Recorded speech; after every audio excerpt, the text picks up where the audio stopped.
11 ang nasawi matapos ang pag-araro ng isang SUV sa mga dumalo sa selebrasyon ng Lapu-Lapu Day sa Vancouver, Canada.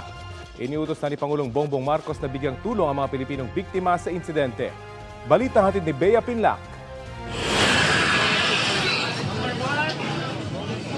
Puno ng mga food truck at tao ang kalsadang ito sa Vancouver, Canada para sa isang street festival ng Sunset and Fraser community bilang paggunita sa Lapu-Lapu Day ng mga Pilipino roon. Pero ang masaya sanang pagdiriwang, Oh my God, there's a lot! nauwi sa trahedya nang mang-araro ang isang SUV. Sir, can you hear me? Nagkalat sa kalsada ang mga katawan.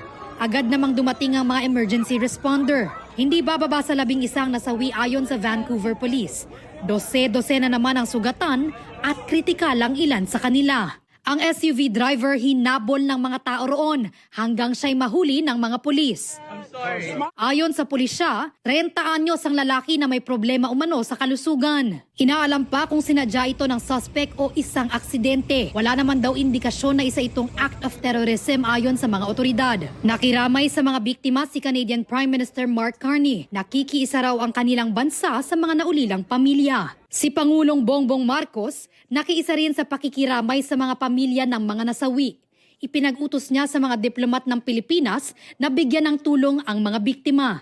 Ang Department of Foreign Affairs at Philippine Consulate General sa Vancouver makikipag-ugnayan daw sa mga otoridad sa Canada para matulungan ang mga Pilipinong apektado ng trahedya.